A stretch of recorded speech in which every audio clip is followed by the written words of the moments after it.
This episode is brought to you by Progressive Insurance. Do you ever think about switching insurance companies to see if you could save some cash? Progressive makes it easy. Just drop in some details about yourself and see if you're eligible to save money when you bundle your home and auto policies. The process only takes minutes, and it could mean hundreds more in your pocket. Visit Progressive.com after this episode to see if you could save. Progressive Casualty Insurance Company and Affiliates. Potential savings will vary. Not available in all states. This episode is brought to you by Indeed. Stop waiting around for the perfect candidate. Instead, use Indeed sponsored jobs to find the right people with the right skills fast. It's a simple way to make sure your listing is the first candidates see. According to Indeed data, sponsored jobs have 4 times more applicants than non-sponsored jobs. So go build your dream team today with Indeed. Get a $75 sponsored job credit at Indeed.com/podcast. Terms and conditions apply. At some point far in the future, historians will probably ask, what was daily life like in the early 21st century? Well, one thing we know for sure. Nobody will ever point to these two clowns and say, this was how you should have been stacking Benjamins. Live from the basement of the YouTube headquarters, it's the Stacking Benjamin Show.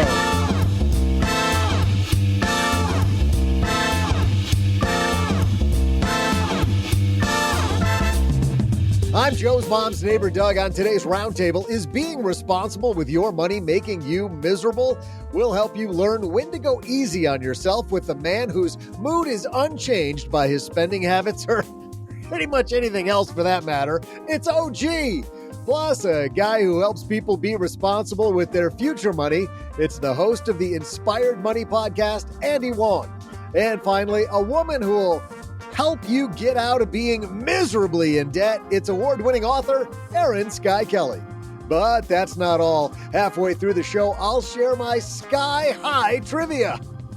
They should have seen me at Coachella last year. Anyway, and now a guy who's responsible for us all being here. Wait, are you my real dad, Joe? It's Joe Saul. Say hi. It could get awkward, Doug. Hey, everybody. Welcome to Friday on the Stacking Benjamin Show. You missed my little league I am game. not Doug's father. Joe Saul. So says Maury Povich. So says, yes. And Doug, we should do, we talked about this in Nepal. We should all have paternity tests? No. No. Bad idea. We should do a money geek version of like Maury Povich, where we're like, Erin, we looked at the results. That is your credit report. I saw your American Express bill. You did buy those Kewpie dolls. Yes, and we're going to introduce you to Erin and Andy here in a second. But before we do anything, this episode is brought to you by State Farm. If you own a small business, whatever your business might be, you need somebody who understands, and that's where State Farm Small Business Insurance comes in. State Farm agents, they're business owners too, and they know what it takes. They can help you choose personalized policies that fit your business. Small business insurance from State Farm, like a good neighbor. State Farm is there. Talk to your local agent today. All right, we're going to talk money and happiness. We're going to get philosophical. So let's be literal, though. First with the introductions. We saw OG initially across the table from me. How are you, man? Perfecto. Thank you. How are you? Fantastic. I'm better now that you're here. And I'm even better that these two people are here. First of all, joining us from way up north, where spring will be here in maybe, 2 or 3 months? Could be. It's our good friend, Erin Skye Kelly's here. How are you? I'm great. I'm so excited for today. Do you wear mittens outside still in Canada this time of year? Yes. And socks around the house until about June. About June. And that goes to like July 30th. Yeah, flip-flop season is 5 weeks long. That's right. Yep. So for people that don't know about you getting the hell out of debt and about Naked Money meetings, tell everybody about the brand, Erin. Well, I was unfortunately a product of my own brand, because at one point in my life, I was $2.1 million in debt. Is that and did not know what to do. And so could not figure out how to get the proper help. And for a long time, the help I was getting was just putting me into more debt just for longer amortizations. And I didn't know what that word meant. I didn't understand any of that stuff. So Get the Hell Out of Debt is a podcast and a program and a book and everything you need if you're struggling with consumer debt. And Naked Money Meetings is really all about the psychology behind why you self-sabotage your way to wealth. So that's it. And we do it so often. Mm-hmm. Yes, you are so good. What you are so good at is you're great at mirroring both that financial education piece with that mindset piece. That's why you're a genius. I shouldn't start with the compliments. Are you talking to me? Yeah, let's save those for... Stop. Let's talk about that for a while, Erin. I'm busy. By the way, for people that want to see both of Erin's discussions on Naked Money Meetings and Getting the Hell Out of Debt, we'll link to those appearances on our show notes page. But also here, the man behind Inspired Money. And man, his YouTube live, we're doing this live on YouTube. And I got to say, I was just on his YouTube live. Andy, I want to burn my YouTube and just use your YouTube. Like your YouTube is so much better produced than what we do. Andy Wong's here from Inspired Money. How are you, man?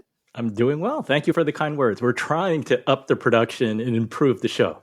It's incredible. He's got like B-roll between the segments. He's got this official, we are not worthy, Andy.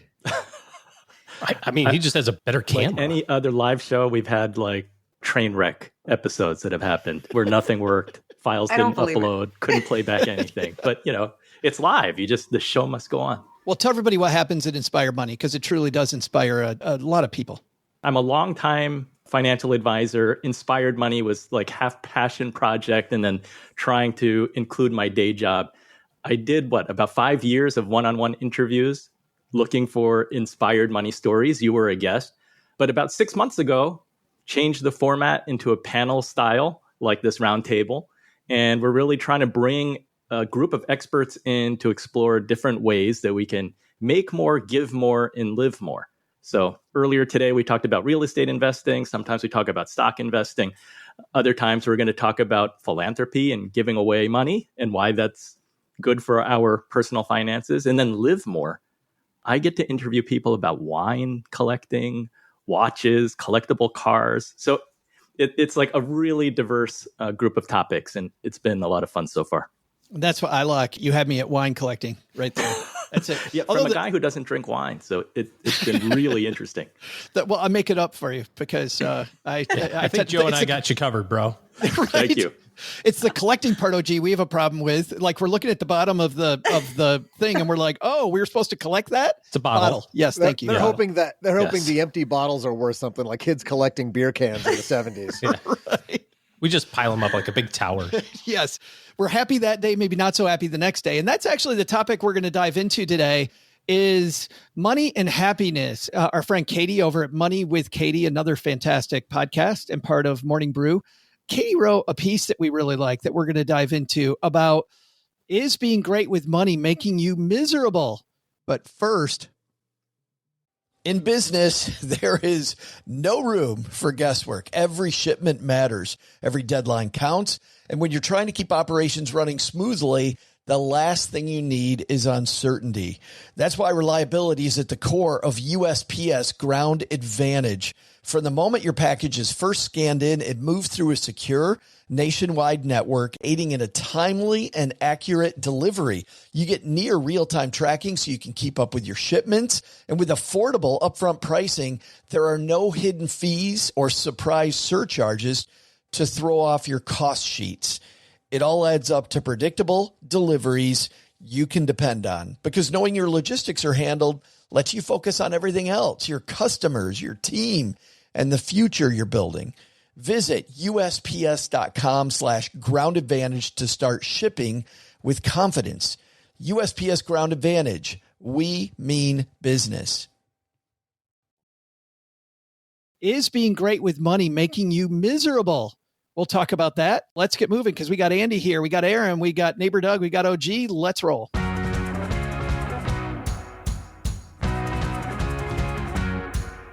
As I mentioned, our piece comes to us from Money with Katie. And you know what, Stackers, you don't have to have this piece in front of you. If you do want it in front of you, head to our show notes page at stackingbenjamins.com. But as I also mentioned, is being good with money making you miserable?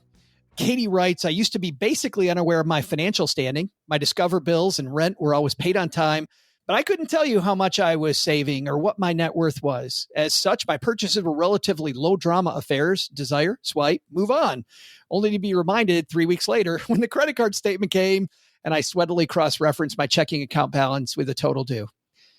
I want to ask all you guys, because you're clearly three people that are good with money now. I don't know if you've always been good with money, but I do think that a recurring theme on this show is most people had this aha moment. They had this aha time, or maybe it was, this could have been middle school, could have been in high school, could have been whenever, could have been yesterday. But Erin, let's start with you, because I don't Katie's writing about how her Discover bill, she didn't know what it was. I don't think you ran up $2.1 million on Discover. Like, when did you get to the point when you're like, you know what, I can be good at this? Like, what was the turning point? Well, I think first I had to do what she's describing, which is sort of that blissful unawares. That was a fun place to be before you know really how bad it is, right? Because you're like, oh, I'll just take a little from here, and then you're transferring balances, and you're thinking you're smart because you're just looking at the interest rate versus the total cost of borrowing, and that's a really fun, happy place to be. And so I totally live there. And I think for me, I know that my number is really high and it's intimidating for a lot of people, but it doesn't matter what your number is. If your number is more than you can pay off, it's a problem. And it feels the same way in your body once you have that realization, I think, for most people. But mine wasn't all trips to the mall or, whatever we were doing back in the 90s and early noughts. But it was a lot of not understanding what an actual asset was. And I was borrowing for liabilities that I thought were assets. And so what do you mean? Like, what type of stuff are you talking about? Well, I think, even in terms of when we look at real estate, right, I'll often ask people, is real estate an asset? And most people go, yeah, it is. But it's an asset with conditions. It's only an asset under certain circumstances, right? It's only an asset if it's providing cash flow, or it's, there's a number of different circumstances we would use to describe it actually being an asset now. But back then you think, oh, my home is an asset, or my car is an asset, or, I need these certain things for work, or I need this education or this course or this whatever, and it's going to be an asset. Not really understanding that it's taking money out of your pocket all the time. And I'm borrowing to do it. I'm putting it on a credit card, or I'm leveraging something in order to pay for it. So it's almost like a double whammy, right? It's losing value, and it's got an interest cost, and it's depreciating in a lot of cases. So I think just that lack of awareness I was so happy. I thought I was accumulating all these, I had so many credit card points. I was like killing it, I thought. And then what happened though? Did something slap you over the head? Well, I think it was just this moment where I started to the squeeze got to be too much. Like, there just wasn't enough cash flow, and I was running out of room in certain places. And it just was getting to this place where, and then the government was calling because they wanted these taxes that I was falling behind on, and all kinds of things. And then it quickly got out of hand. And so I added it all up. And that was the moment for me where I was like, oh, actually, this is really bad. So I think it was just that for me, it was the pressure of realizing I couldn't ignore it any longer. I couldn't play that game of trying to pretend it was okay when I just wasn't really looking at what was actually happening. And then the realization when you kind of have that moment with yourself where you're like, okay, I'm going to get really viciously honest with myself, and I'm going to look at what's actually happening. I'm going to lay it all out. I'm not going to hide. I'm not going to pretend it's better than it is. I'm going to look at what's really happening. And that for me was like, okay, I have to do something about this. It's a horrifying moment. And in hindsight, a great moment, because it was the same for me, Erin. I was like, maybe if I don't look at it, it will get better. Yeah. And I got to tell you, that's like the worst strategy. That is the worst. Believe it or not, that one didn't work. Andy, what was your moment? Was it early on? Was it later on? Really interesting. I think it was later on. In looking at this article, like, my initial gut reaction was like, wow, Katie has a high-class problem.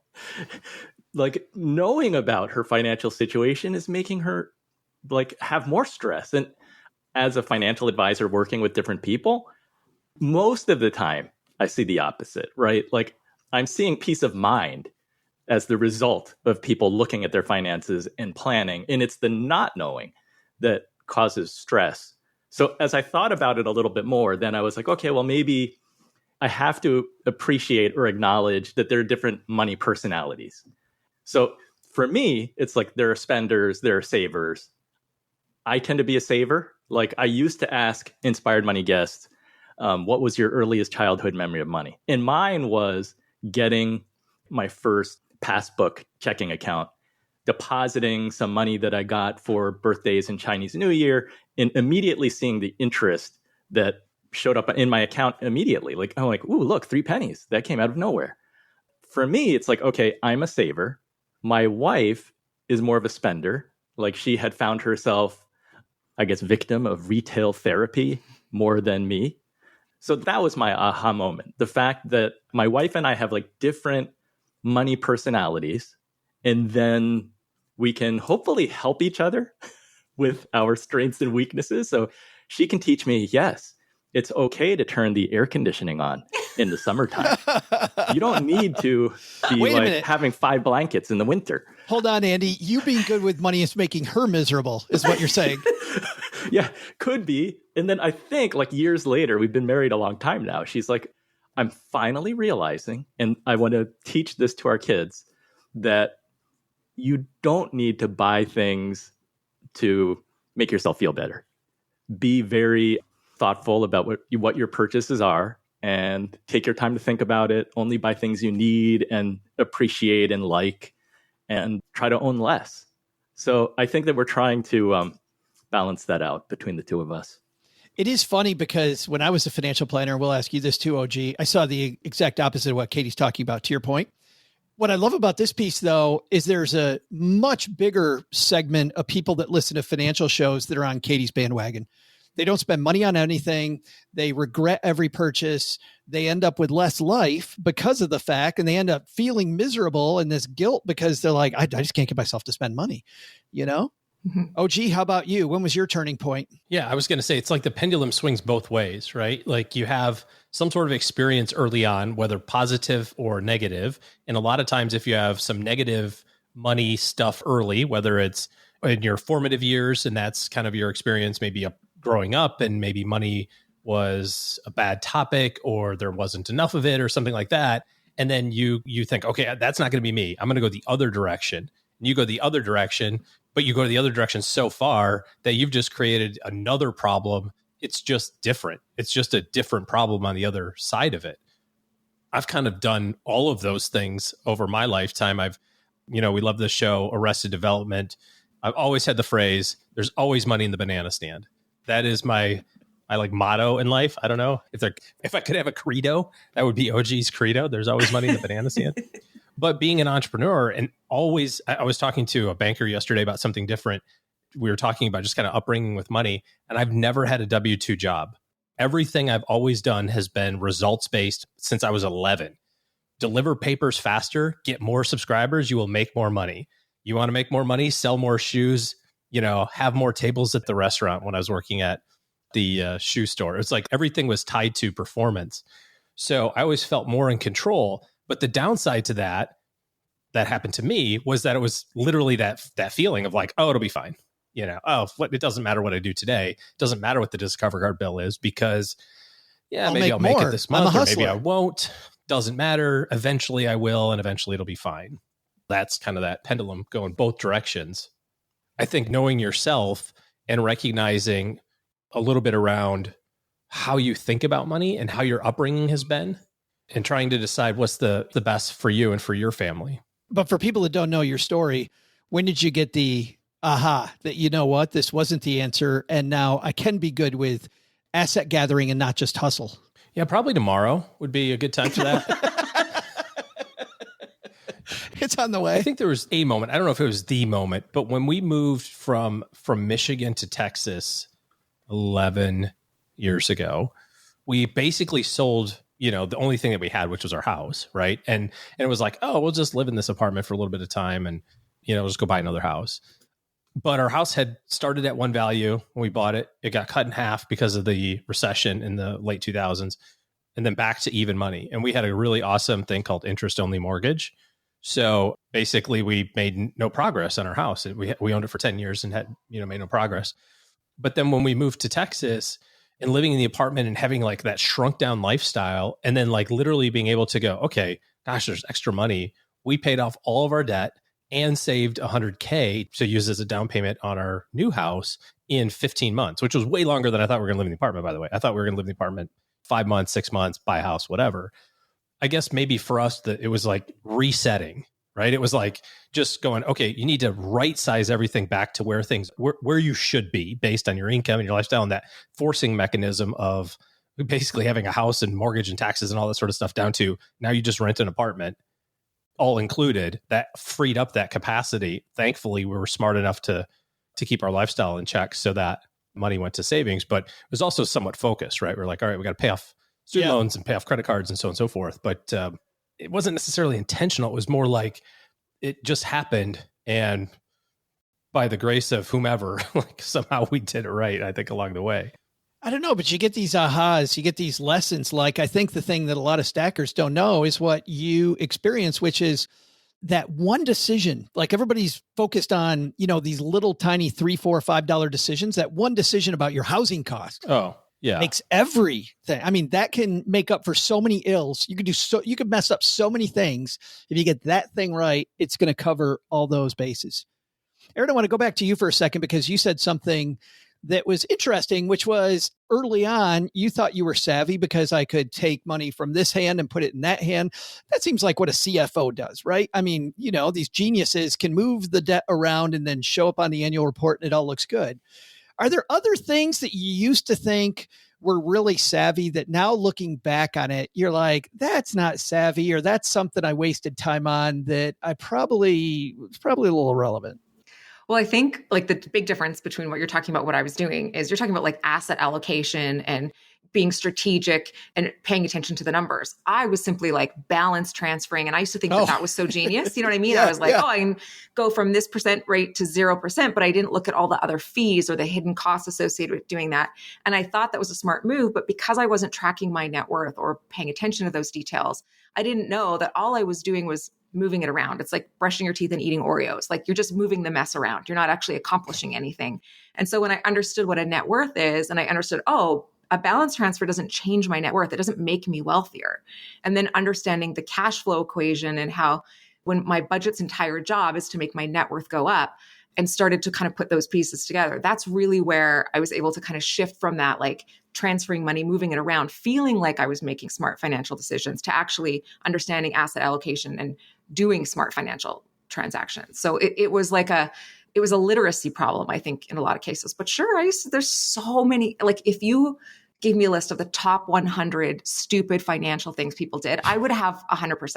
I was like, I tried it all.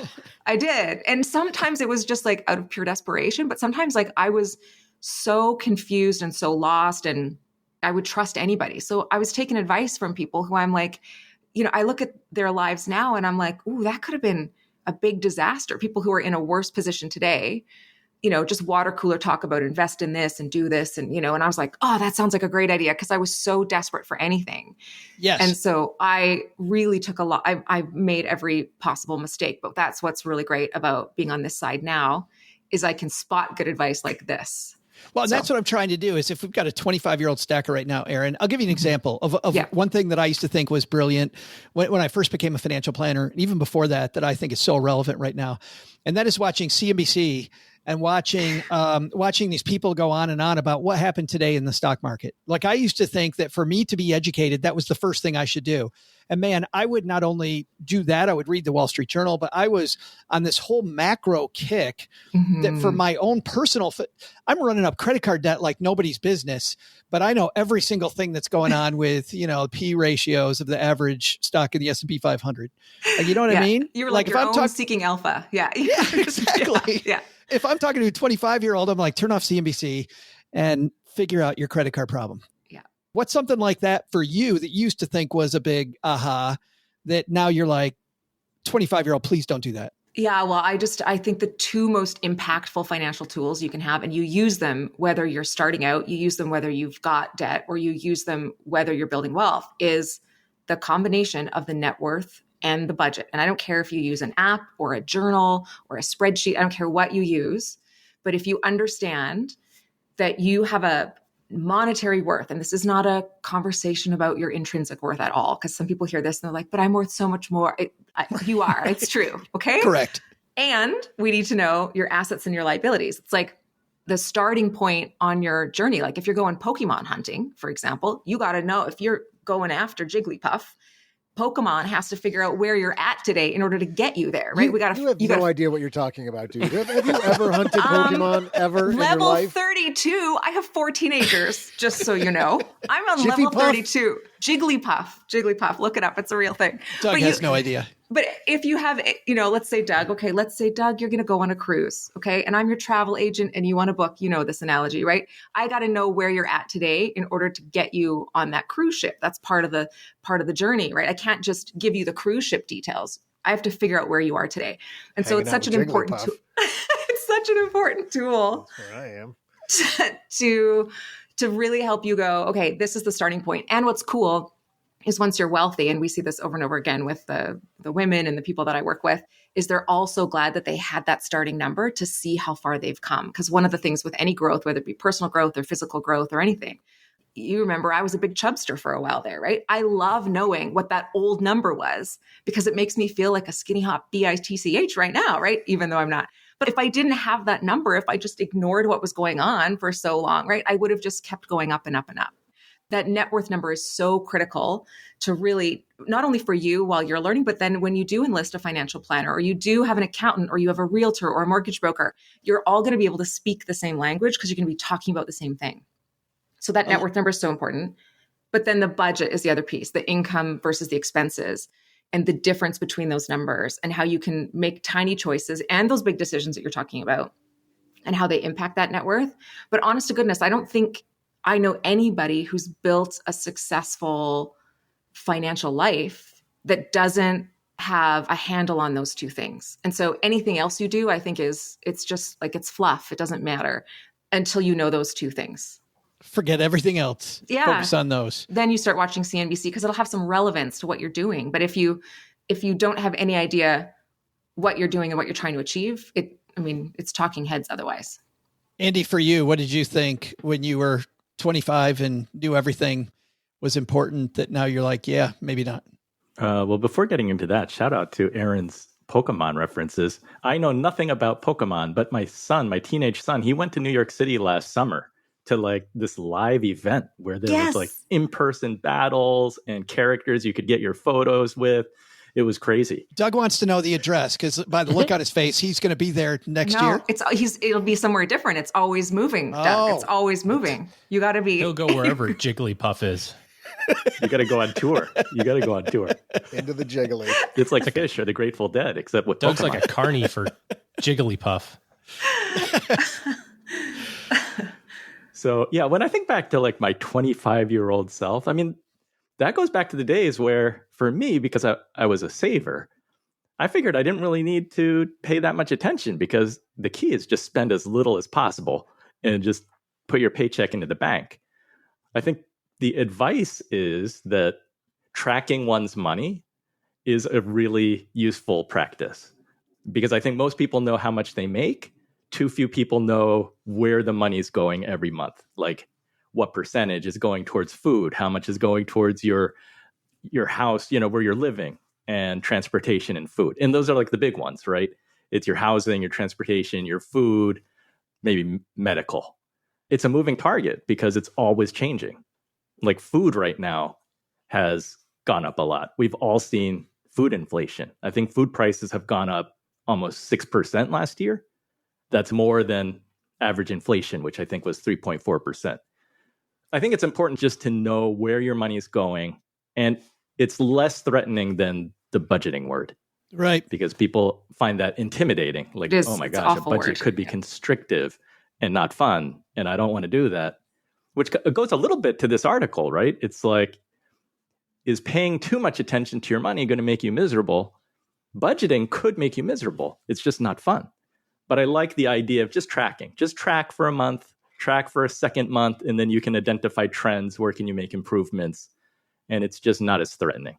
So I think that's a useful one, either when you're 25 or when you're in your 50s like me, because I'm trying to save my money for 3 college tuitions that scare the bejesus out of me. My wife is tracking all our expenses, looking at our budget, and she's like, okay, family, let's limit how many times we're going out to eat because a family of 5 adds up really quickly. So we're trying to bank some money for the colleges before they take all our money. Well, it's funny you talk about food cost and grocery bills going up by 6%, Andy. I think for me, that's something that at 25, I used to think was relevant, that is, on a macro level, that's happening. That is irrelevant. How much money I spend on groceries and how much that's gone up is super important because it's specific to me instead of, here's what's going on with everybody, which I thought I was a genius for knowing that. At the same time, I'm racking up debt because I have no idea where my money's going. OG, how about you? Something you thought was genius that maybe not? Well, I don't know that I did anything really that was even in the ballpark of genius when I was in my 20s. In retrospect, a comedy of errors at every level, basically. And now I look back and it's just funny because you get the benefit of hindsight and you just think like, I started doing this work in the late 90s, which is roughly about the time when the Roth IRA first started. And back in the day, it was a $2,000 maximum. Joe, you remember this. Andy, probably. Which was $166.67 a month. Like that was the number to max out your Roth. And I remember thinking like, oh, that's so insignificant. Like I can skip this year. I'll just do next year, maybe sometime, maybe not next year either, but sometime in the future, I'll do that. And now I look back and I'm like, what the heck did I have going on that was so important? I didn't have $100, like $100. I mean, that's not zero. It's some money, right? But in the context of life, you just go $100, man. Like I couldn't have made an extra $100. I couldn't have done something extra for $100 this month to do that. It's like that would have had such a huge trajectory change in terms of net worth. And we just don't see the ability. We don't have the ability to see compounding in the future. It's just not a thing that our brains can really comprehend very well. So we can see it in the rearview mirror very easily. But Erin, to like what you were talking about in terms of progress, and you can't measure progress into the future. You can only measure it, when looking backwards. That's the reference point for progress generally. To defend ourselves, I just want to say quickly that 20-year-olds today have so much more knowledge. Like us and our dial-up modems. That's why we had a comedy of errors. Like we didn't know what was going on. There's so many more resources now. Yeah. Well, you're right. But, I was doing this when I was 21. So allegedly I knew everything, right? I was a financial planner. So I said, I should have known better. And I see a lot of despair from people today who are maybe 40 or 45 or 50 that are like, I have totally screwed up the last 30 years of my life. Like I am beyond hope. There's nothing for me to do. There's no way to solve this problem. When I look at that, I think you have so much more time than you think because of the power of compounding. And by the way, generally speaking, when you're in your 40s and 50s, you're kind of at your peak earning years. So you definitely have some more, your peak spending years too. Andy, like, and Erin, I don't know how old your kids are, but college is this real thing that is profoundly emotional in terms of its cost. I read the other day that the University of Pennsylvania is now a mere $92,000 per year. Ouch. But Erin's in Canada. Isn't it all free up there? Oh, in Canada land, it's less expensive. They pay in loonies and tunesies up there or whatever they're called. It's so all fake money. It's like Monopoly money. Yeah. Erin gets a handful of Monopoly money and she's good. Here's this. We're good. So you have so much more time. You have more time than you think, and you have so much more flexibility. Don't give up. If you're like 45 and you're like, I haven't done anything yet, I think you have so much opportunity, even if the last 20 years have been sucky. Like those are all lessons. You have learnings and lessons, or growings and lessons, right? You either grew or you had a learning right there. And that was a learning for 20 years. And now you can work on that to grow for the next 20 years. Yeah, I wanted to start there, guys, because of the fact that you guys were able to either A, turn it around, or B, keep the ship running. And there's the other side of that now, which we're going to explore in the second half, which is Katie talks about the fact that now you're a good saver. And now, does keeping track of every nickel drive you crazy? Is the fact that you have trouble spending money driving you crazy? Is the fact that you are good with money make you so neurotic that now it's kind of like the more you know, the less you know. The more you know about great money habits, the more you know all the things that could happen. And because you know all these things that could happen, you're always looking over your shoulder. Like, what are the things? What I love is that Katie says she's not a fan at all of it's about balance. And she writes that you're going to be militant in most areas, but not in one, like as an example. And she didn't write this. This is what I grok from this. It makes you say, I'm going to count every penny except when it comes to travel, and then I'm going to have a good time. And then the average money geek, and we all know these people, average money geek goes, well, wait a minute, when does travel end and being great with money? So I'm going to travel and that'll be a treat, but I think I'll stay in a tent because that's now my lodging. Or maybe I won't go out to restaurants. I'll go on, and next thing you know, you're ruining the trip for everybody around you because you're still a money geek and you're making yourself miserable and everybody else. We're going to attack that part. How do you give yourself grace? And what do you do if you are good with money to keep yourself happy? But before we get to that, at the halfway point of every Friday show, we have this amazing competition between our frequent contributors. And today, OG is here. Erin, you'll play on behalf of Paula Pant from Afford Anything. And Andy, you're going to play on behalf of Mom, who never comes down to do it. She always has somebody who's going to sit in for her. So congratulations. That's you. Charity case, usually. Go to your room, Joe. Erin, that hits close to home, Andy. Erin, we've got some good news and some bad news about playing for Paula. Do you want the good news or the bad news? Oh, I want the good news. The good news is you are in first place, girlfriend, because you've got 6 so far this year. Joe's mom has 5, and OG, who's our 2-time champion, has 4. I have too much respect for Paula to let her down. Well, that is the good news is you're in first place, but that brings up the bad news. That means you're going to have to guess first this week, Erin. All right. And so I feel bad. The woman who's making her debut on the Friday Roundtable has to go first. Sorry, Paula. But we need Sorry. we need a question, Doug. What's today's trivia question? Have I got a question for the stackers? Hey, everybody, I'm Joe's mom's neighbor, Doug. On this day in 1870, the U.S. closed down the New Orleans Mint. That's how you pronounce that. New Orleans? Nolans. We're going Nolans. The Nolans Mint. I bet it was because the humidity down there was making all the bills too soggy. Speaking of mint, I've always enjoyed having a nice, cold mint julep in the summer. One year I opened up my own mint julep stand right at the end of my driveway. It was pretty successful until the neighborhood kids came by and threatened to call the cops. They were just jealous that I was out earning their stupid lemonade stand across the street 2-1.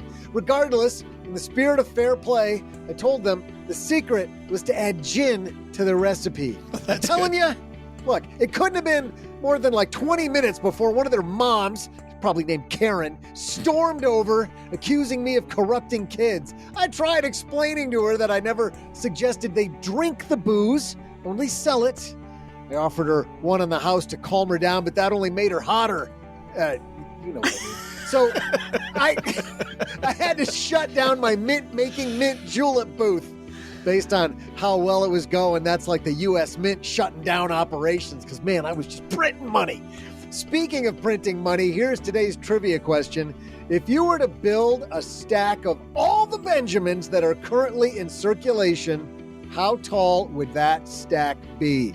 I'll be back right after I have Joe's mom record my height on her kitchen wall. I've definitely gotten taller since last year.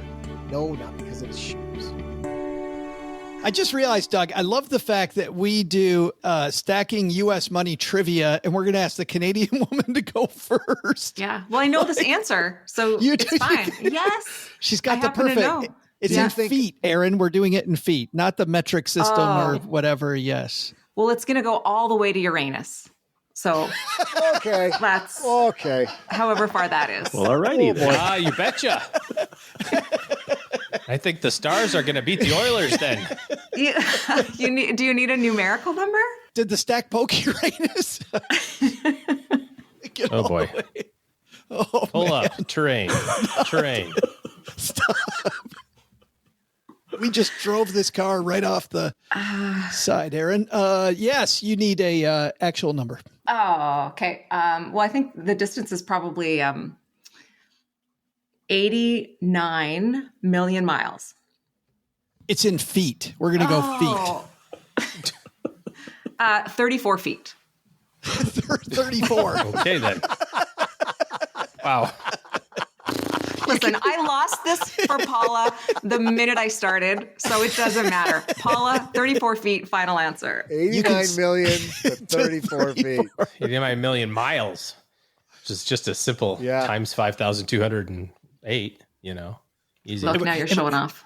And we thought Doc G was good at this game. Andy, you are second, my friend, 34 feet. You think it's more or less? I think it's more. I'll go with 5,000 feet. 5,000 feet. OG? Okay, so every bill is how thick, do you think? Or a stack of hundreds, is like that? Does that seem about right? And Doug and I knew that you would question this premise.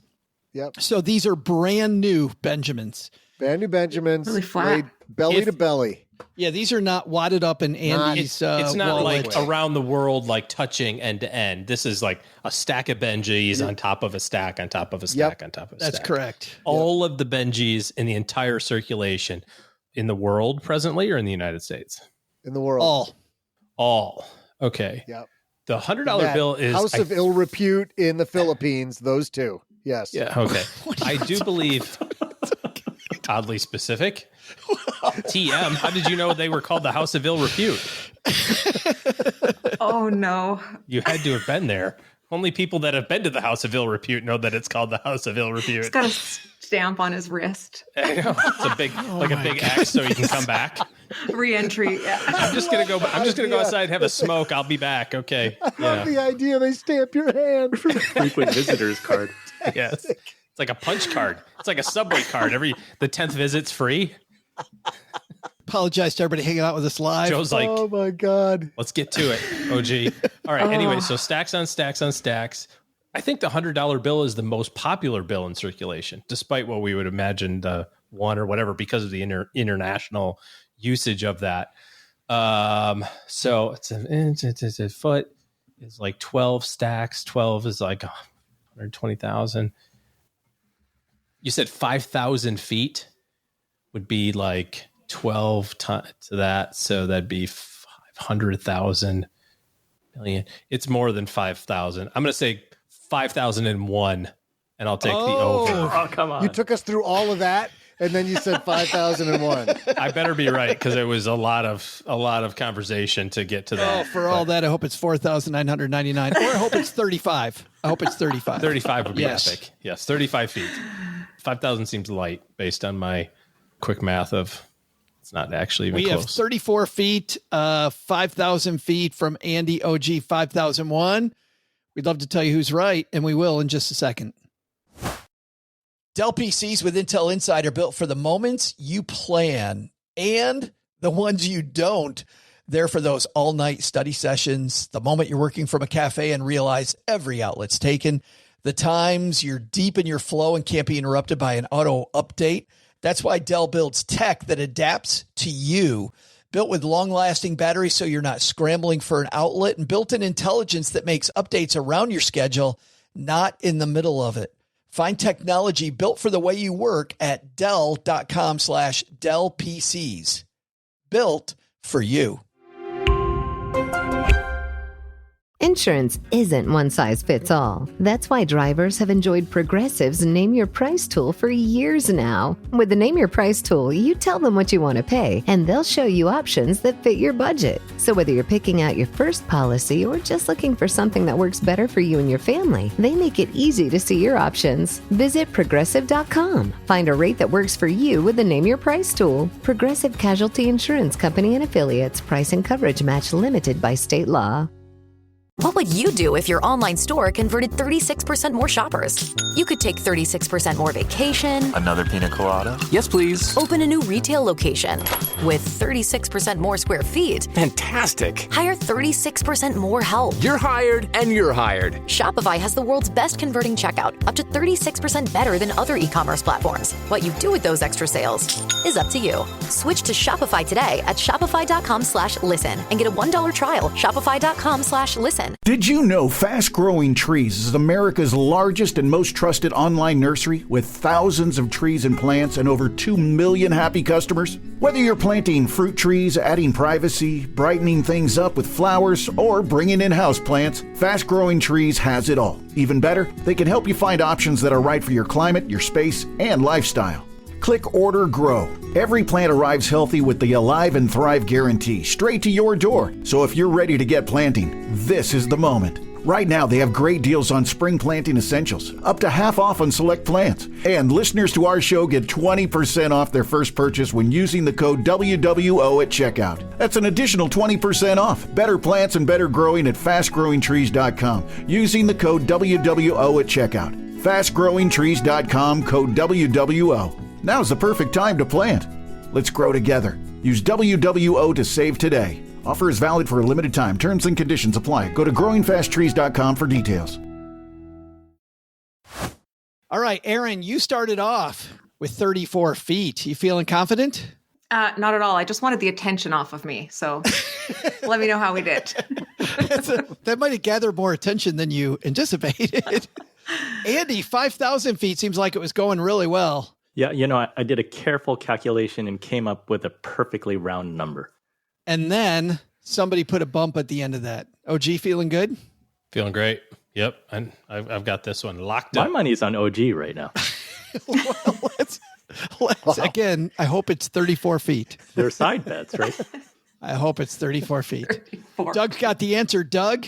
Sure do, Joe. Hey there, stackers. I'm kitty mixologist and guy who's 24 kitchen tiles tall, Joe's mom's neighbor, Doug.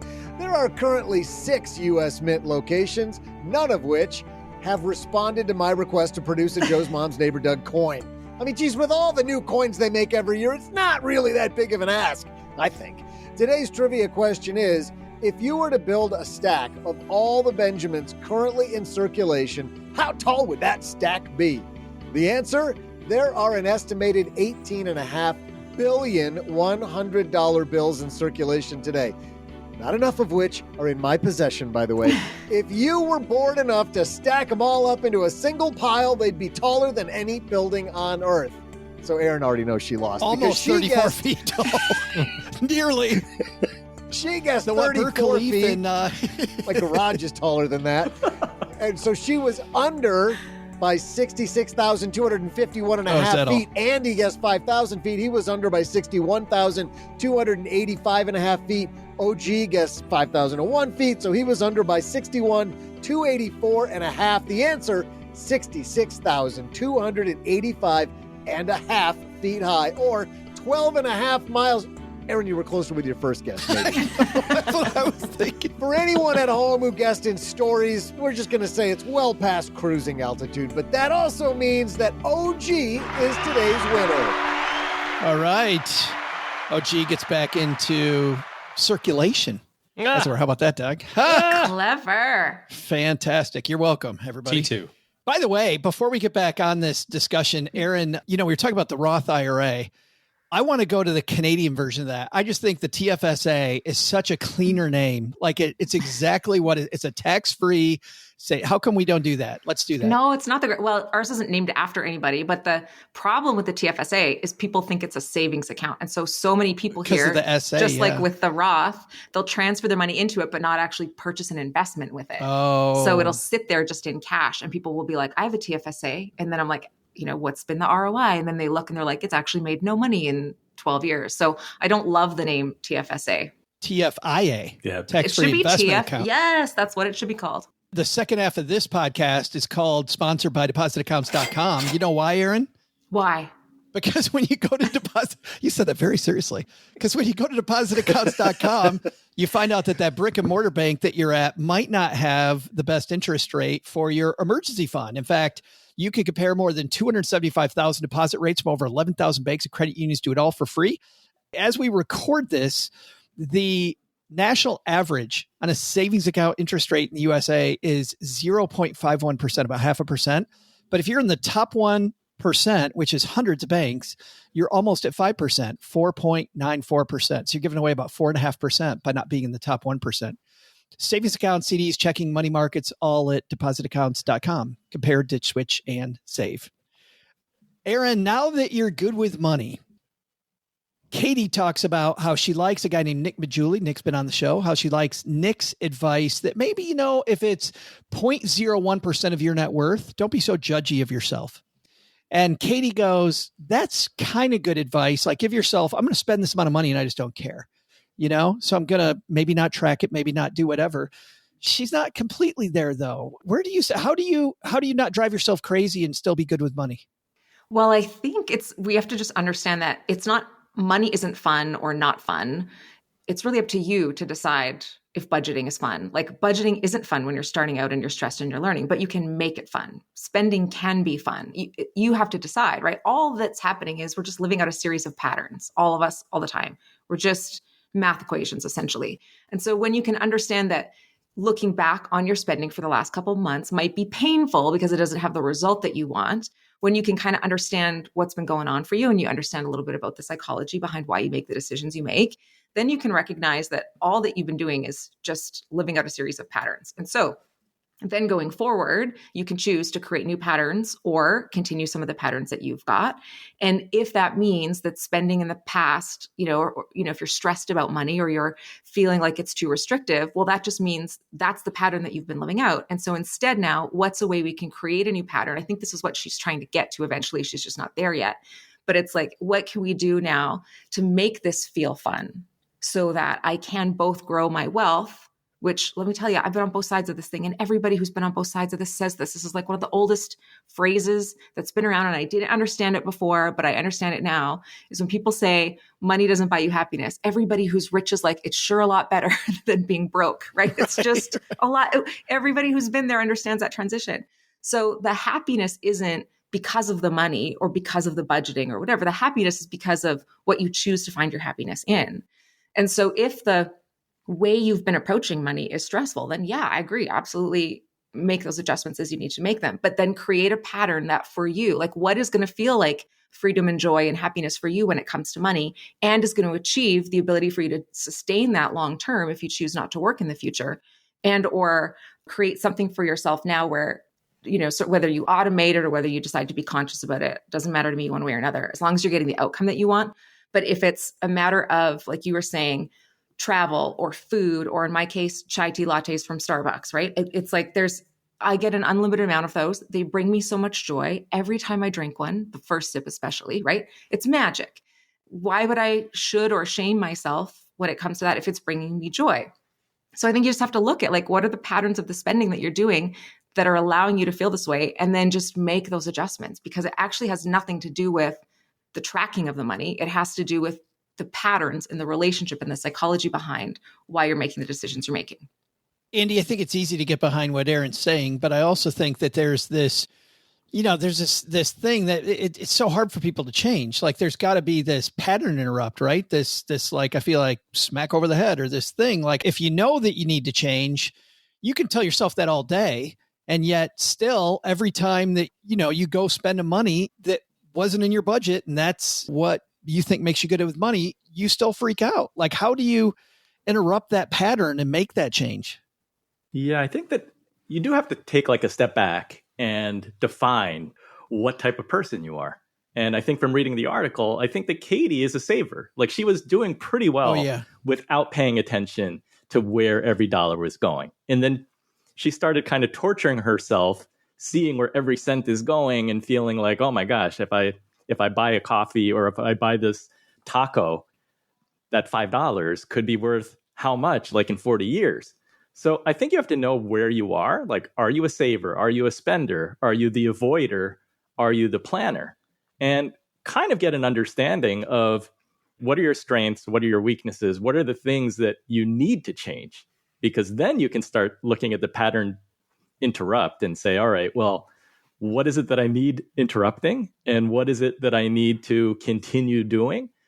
I think when it comes to money, like it doesn't have to be as complicated as most of us make it, right? I mean, there are books, there are blogs, there are podcasts and YouTube videos that we can watch, but ultimately it boils down to some pretty fundamental principles. And if you boil it down to the basics, it's just like spend within your means, like don't spend more than you make. And then the dollars that you're saving, have an emergency fund. Invest that money so that it's working for you while you're sleeping. I think some of those basic lessons, like I've talked to many financial independence, retire early people on Inspired Money. In the process of trying to save as much money as possible, like that can be stressful. But once they've accumulated enough and achieved some level of financial independence, the funny thing is that many of the people say that they actually think about money a lot less than they ever did. They're like, once I know that I have enough, I'm actually thinking about money not that frequently. Like, that's the goal. Like, that's money nirvana. Dude, I would start with your taco budget. You're paying too much for tacos with $5 a piece, man. You should be able to do a taco for like $2.25. I'm on the East Coast. I got to go to California or Mexico. Then I'll be all set. Doug gets all neurotic when he pays $5 for a taco. I'm paying New York prices. Yeah. That better be a really freaking big taco. Andy, it's funny because, you make me think of our contributor, Paula, who's not here today, but Paula talks about like the anti-budget, right? Once you have enough money and you're going to be okay, it's set aside all the money that you need to reach your goal and just spend the rest. Like don't worry about it. Just spend the rest. It sounds like you're on that train. Yeah, I think that once you're following certain principles and you're not spending more than you earn, I think that's true. For most people, it's much easier to think about today and tomorrow. It's harder to think 30 years into the future. But you do have to have a balance where you're living for today because we don't know how many years we have ahead. So you do have to live in the moment, but at the same time, you need to plan for the future. And you're trying to walk that balance all the time. Oh, gee, I just get the feeling, when somebody is this neurotic person that Katie's talking about, I think that they are overemphasizing the currency of money, but they're underemphasizing the currency of time. Like, how do you get these super savers saving for a future, way over saving for a future that may never happen because we don't know what's going to happen tomorrow? How do you help them change and maybe relax a little bit and not be so miserable because of their good habit? I think that if you're a really good saver, it's very hard to turn into a really good spender. And if you're a really good spender, it's hard to turn into a really good saver. In both of those cases, you have to figure out ways to trick yourself to do the other thing. Whether it's forcing yourself to go on vacation when you've accumulated a certain amount of financial net worth, or if you're a really good spender and you have to automate and force yourself to save money by setting up your 401k and setting up auto increases every 6 months so that you get to the spot where you have to trick yourself into the behavior that you want to have or the outcome that you want while still acknowledging, the behavior and the person that you really are. This really ultimately boils down to, I think, having a really good understanding of what it is that you're trying to accomplish and having very crystal clear outcomes in mind. When you're just blindly saving money with no particular outcome, you're never going to have enough, because until you're quite literally the richest person in the world, there's always somebody that has more than you. And just like we talk about investment performance and that outperformance of an index is not a financial goal. Your financial plan dictates the investment return that your portfolio needs to reach the goals that you want. Like, who gives a crap what the S&P does? Now, I think you got to know that so that you can decide whether or not you're in the same ballpark of what you should be expecting. But by the same token, like, if you're just comparing your investment returns to an index, you're never going to be happy with that, because that's not a goal. Portfolio outperformance isn't a goal. Just like accumulating money for no purpose at the end of the day is not a financial goal. And we see people who are hardcore into the FIRE movement and really focused on, I just want to accumulate money. I just want to save money. I just want to save money. I just want to save it. And it's like, I always just say, for what? What are you trying to do? Because once you can put a timeline on it and a dollar amount and something that is on the back end of it, now you can figure out what you have to do on a day-to-day basis to reach it. And then when you're done, when you've accomplished it, and you can move on to the next thing, the next inspiring thing that you want to work on. I don't understand why people would want to, and I've said this before, like accumulate millions and millions of dollars and never take their kids to Disney. Disney is the most ludicrous use of money in the history of mankind. Disney is not going to be a sponsor. I think they would be a great sponsor, because maybe he's saying to go, though, Andy. He's saying to go. Yeah. It's expensive and worth it. I'm saying, like, it's so insanely expensive. We've been a number of times. I have the same recurrent. Joe drinks the Disney Kool-Aid. I got all the Kool-Aid in my cup. I'm showing people on YouTube. I've got a Disney cup I'm drinking from even. I drink the Disney Kool-Aid. I have the recurring nightmare when we go to Disney that the bill is so thick they cannot stuff it under the door Because in the old Wait a school minute. days, they used to slide the bill under the door, Is the bill more than 34 feet tall? and they have to knock on the door and wake me up at 3 a.m. and they're like, here you go, sir. And it's like in this padded envelope. Like, oh my God, Accurate. kids, get your stuff. We have to sneak out. They'll never And luckily, catch us. they only come close every time you're there. They come this close. Yeah. And now with the little magic band, you're like, ba-ding, ba-ding, ba-ding. But my point is that it's a terrible use of money. If you ask any financial expert, right, should I go to Disney? Should I go stay at the such and such a resort and spend $150 a day times a family of 5 plus all the food and trinkets and stuff? Of course not. It's a terrible use of money. Now do it times 5 because you're there for a week. No. And then I have to travel. And should I fly in the front of the plane or the back of the plane? Oh my God, are you kidding me? This is a ridiculous. Oh, gee, won't go in the back with the heathens. No, of course not. Good thing we don't have experts on this show. Yeah. My point is, versus you're 85 years old and you've never taken your kids or grandkids to Disney, but by God, you've got 15 million in your IRA. Aren't you so successful? Look at how great I am. Look at how successful I am. It's like, really? You didn't have that time? You didn't have that experience? I'm not just using Disney as a metaphor. It doesn't have to be your thing. But you know what I mean? Like, money has a purpose, and the purpose of it is it's an expression of your involvement and community and your love for other people and the people around you. And you use that to manifest those things. And if all you're doing is just being like, yeah, I don't know, I just, I got a pay raise, I just save more money in my 401k, I just save more money, I just save more money. Gross. So have a goal. That's my biggest thing with all of this is if you've got an idea of what you're aiming for, then you can build the stuff around it. And then you don't have all the stress about the other things like Paula's anti-budget or, whatever excites you around that stuff you can do and not feel guilty. We talk a little bit about freedom from and freedom to, right? It's like, this is freedom to do the things that you want and freedom from all the stress that comes with money, because money is stressful, whether you got $100 of it or $100 million of it. It's just, there's always some sort of baggage. I like this discussion because it addresses something we don't talk much about. And there's this whole group of people that suffer from this. So I'm glad you guys were all here to help us. Also, this piece not only surprised me, the fact that we got into discussion about what's the name, Doug, of the Pokemon thing? Jigglypuff. Jiggly Snufflepuff. Jiggly Snuffle Upagus? Yes. Yeah. Whatever that is. We got that in too. We got a couple things on the bingo card today. That's great. I want to find out what's happening where all of you are before we say goodbye, because I love your brilliance. And I think that our stackers could learn so much from you like they have already. Let's start off. Actually, we're going to do our guest of honor last. OG, what do you got going on this weekend after Memorial Day weekend? Sharpening the saw this weekend. And by that, I mean on the golf game, because we have a big brotherly golf tournament this coming week, Wednesday, Thursday, Friday. You know what that means, Doug? Our goal is to not finish last. Steak Brother's going to carry him again? No, that means he's practicing throwing a club into the swamp. Doug knows a thing or two about that. He's seeing how far he can throw the club into the swamp. I have heard the whoosh, whoosh, whoosh, whoosh, whoosh right past my head several times. The impressive thing is that he found part of the club, allegedly. Yeah. Oh, yeah. I have one framed. Andy, thanks so much for joining us, man. What's coming up on Inspired Money? Thanks for having me. Yeah, so Inspired Money, lots of cool things. I mentioned we have the future of work coming up, navigating the changing landscape. We have a discussion. Is there a discussion about AI in there?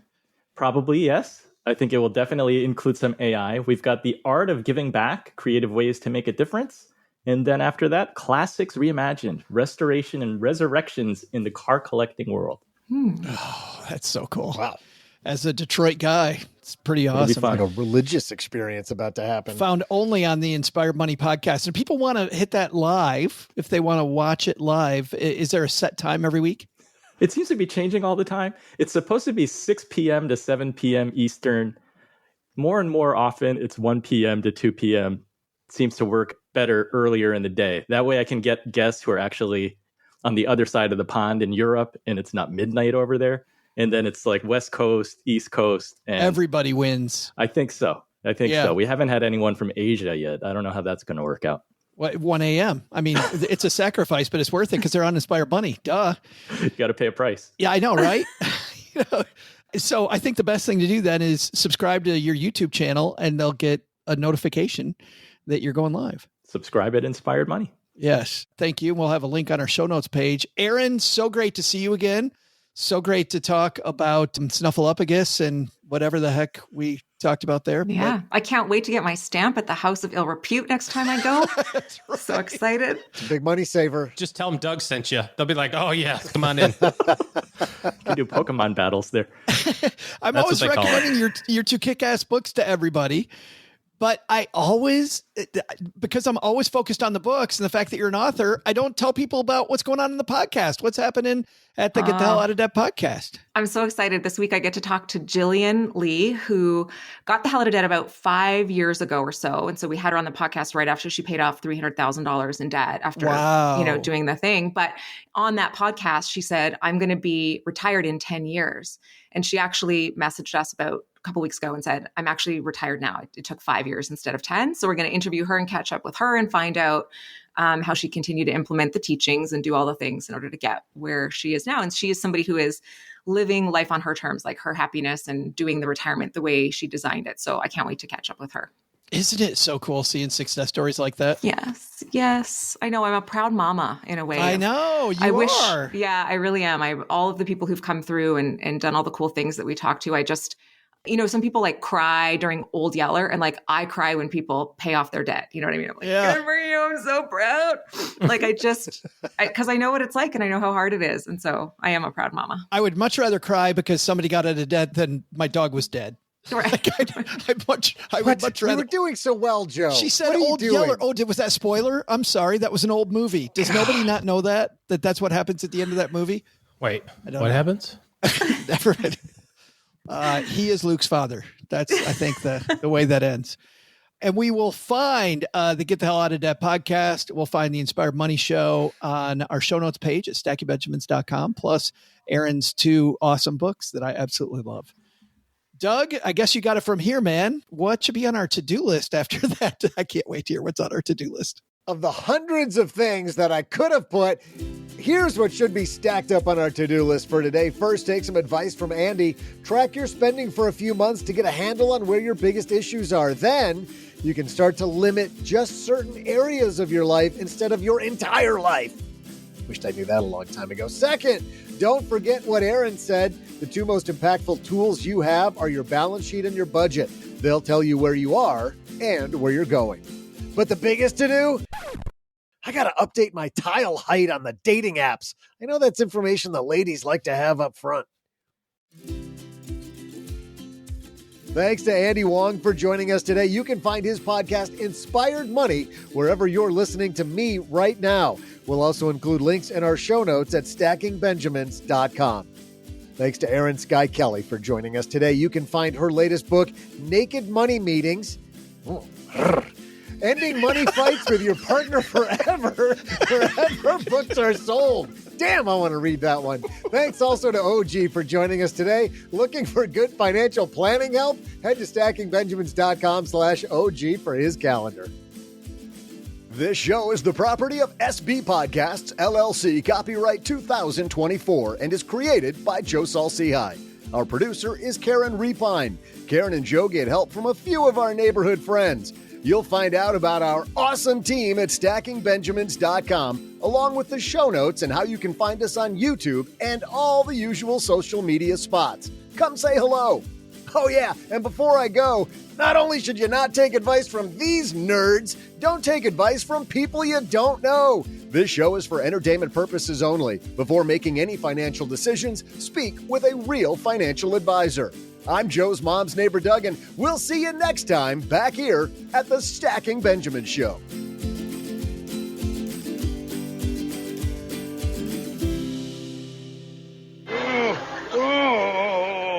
What's wrong with you? It's either this show or indigestion. I hope it's indigestion. Why? It'll get better in a little while.